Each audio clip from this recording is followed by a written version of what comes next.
di sini saya akan menjelaskan untuk penggunaan power supply tester. Oke, yang pertama di sini sudah ada power supply testernya, dan ini digunakan untuk mengetes atau mengecek tegangan yang ada di power supply di CPU. Oke, untuk yang pertama kita singkirkan dulu power supply-nya, kita fokus untuk di power supply yang ada di CPU. Oke, power supply-nya berada di sini. Yang pertama, untuk safety kita harus melepas kabel-kabel yang tertancap di CPU. Oke, ini kita harus mendapat yang sana ini. Nah, kabel yang sana.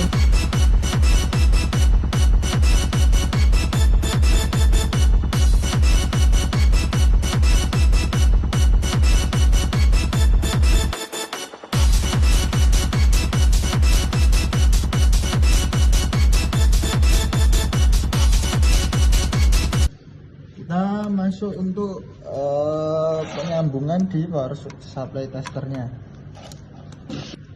Oke, yang pertama di sini saya akan menjelaskan kabel-kabel yang ada di PSU-nya.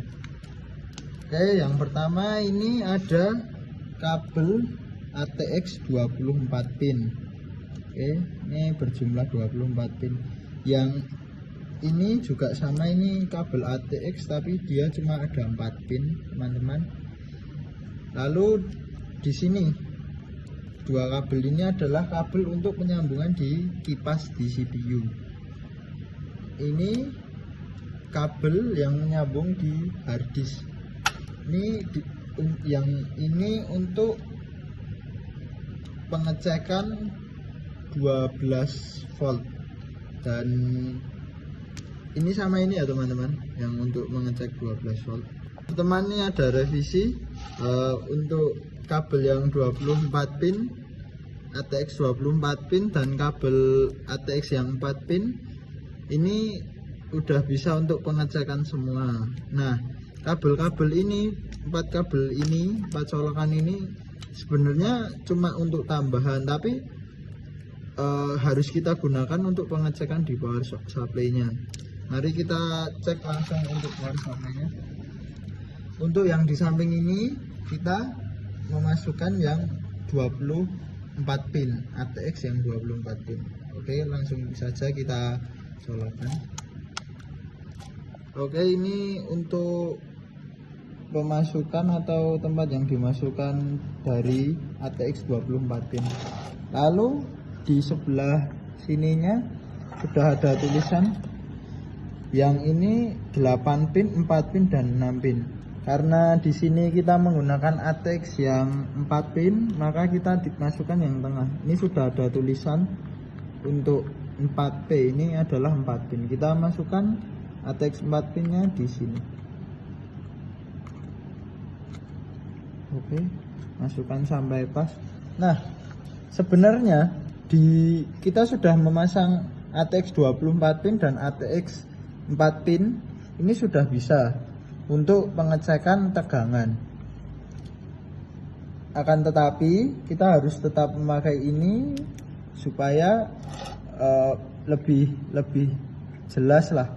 Jadi sebenarnya dua ini juga sudah bisa untuk mengecek 3 tegangan ini, tapi kita harus tetap memakai tegangan yang ini, memakai kabel yang ini. Oke, langsung saja kita masukkan.